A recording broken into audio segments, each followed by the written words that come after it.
আমি যদি একটু আপনার কাছ থেকে জানতে পারি সেটি হচ্ছে ছেলেদের ক্ষেত্রে বন্ধ্যাত্ব ব্যাপারটি কি আসলে? ছেলেদের ক্ষেত্রে যে বন্ধ্যাত্ব বিষয়টা সেটা হচ্ছে যে অনেক সময় দেখা যায় যে ছেলেরা যে বীর্যটা থাকে তার সেই যে বীর্যটা ঠিক মতো জায়গাতে তারা পৌঁছাতে পারে না, এটা একটা হতে পারে। অথবা তার সেই বীর্যের কোয়ালিটিটা ঠিক মতো থাকে না, যেমন তার হচ্ছে পরিমাণটা, যেমন আমরা বলি যে প্রতি ml স্পার্মের কাউন্ট থাকতে হবে 10 মিলিয়নের বেশি।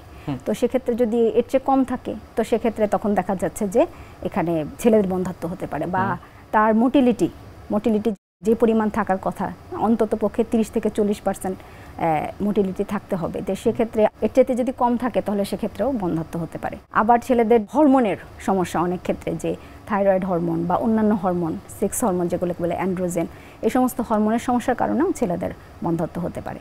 আরেকটা বিষয় হচ্ছে যে অনেক সময় ইনফেকশন, যেমন HIV ইনফেকশন বা তার যৌন অঙ্গে কোনো ইনফেকশন যদি হয়, ব্যাকটেরিয়া বা ভাইরাস দিয়ে ইনফেকশন, অথবা যদি অনেক সময় দেখা যাচ্ছে তার মামসের হিস্ট্রি আছে, মামস হয়েছিল, পরবর্তীতে ওইখান থেকেও শুক্রাশয়ে ইনফেকশন হতে পারে।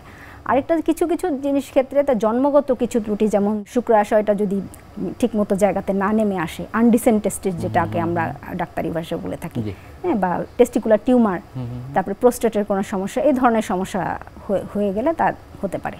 অথবা সার্জারি, অনেক সময় তার হার্নিয়া অপারেশন হয়, সার্জিক্যাল হিস্ট্রি থাকে, বা অনেক সময় সে ড্রাগ খেয়ে থাকে, কোনো কেমোথেরাপি নেয়, ক্যান্সারের চিকিৎসা নিয়ে রেডিওথেরাপি নেয়, এই সমস্ত কারণে হতে পারে আর কি।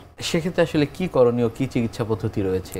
আমরা যখন দেখি যে তার স্পার্ম টেস্ট করে যেগুলা, তখন সেক্ষেত্রে আমাদের ওষুধ দিয়ে আমরা ট্রিটমেন্ট করতে পারি। পরবর্তীতে হয়তো 3-4 মাস পরে আমরা আবার স্পার্মের ইয়েটা দেখি, টেস্ট করে যে কতটুকু ইমপ্রুভ করেছে। অনেক সময় যদি হরমোনের সমস্যা থাকে তাহলে হরমোন ট্রিটমেন্ট দিলে ওইটাকে ঠিক হয়ে যায়।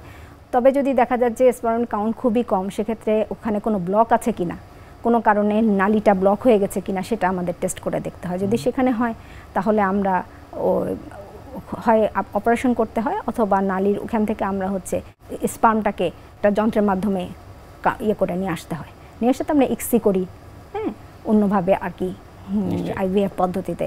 তখন আবার আমরা বন্ধ্যাত্বের এই বিষয়গুলো নিয়ে আরও কথা বলবো, তবে তার আগে আমাদের এই অনুষ্ঠানে এটি নিয়মিত সেগমেন্ট হচ্ছে বিভিন্ন খাদ্যের পুষ্টি গুণাগুণ সম্পর্কে আমাদের দর্শকদের জানিয়ে দেয়া। প্রিয় দর্শক, দেখছেন স্বাস্থ্য প্রতিদিন। কথা হচ্ছিল খুব গুরুত্বপূর্ণ একটি বিষয়, বন্ধ্যাত্ব নিয়ে।